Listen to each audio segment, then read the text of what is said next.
Many times, first-time moms wonder what to expect when they are having a baby for the first time in the hospital, what the pediatrician's role is, and what they can expect the nurses and other people to do, and what expectations those medical staff people have for their baby in the hospital.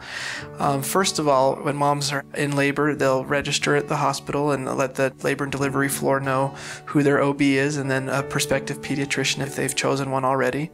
And at the time of delivery, if everything goes well, there's no complications or need for emergency care, a mom who has a vaginal delivery will usually be in the hospital between 1 and 2 days, depending on how healthy mom and the baby are. For someone who's had a C-section, those moms often stay at least 3 to 4 days, and oftentimes the baby stays at the same time with mom until mom feels healthy to go home. What we expect the baby to do is, over the course of their time in the hospital, to be able to show improvement each day on feeding. A lot of moms are nervous. What's breastfeeding like? When is the baby supposed to be a good breastfeeder? I always let moms know that they're lucky if they make 15 milliliters, which is a half an ounce, or 1 tablespoon of breast milk in a 24-hour period of time. And so it's not a lot, but babies are built for that expectation. And so we just want moms to keep on trying to breastfeed and learning how to breastfeed and making the attempts to breastfeed. A nurse, and if there's a lactation specialist, can give advice and let you know whether we're trying to feed enough or if we're trying too much. And those people that choose to bottle feed, then we'll be able to give them advice on the amount that they should take as well, so we can make sure that the child is getting adequate but not too much formula. Also, in our hospital stay, we want to make sure that we check their weight at least every 24 hours. We expect a baby to potentially lose up to 10% of their birth weight in their hospital stay.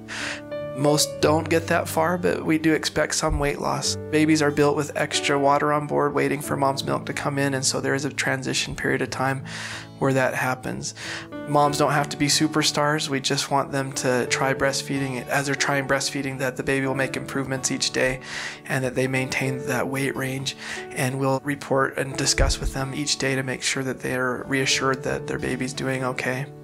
Along with the weight, we will check a baby's hearing just to make sure they pass a general hearing screen prior to going home, and arrange any outpatient follow-up if a baby does not pass their hearing screen, which is usually pretty rare.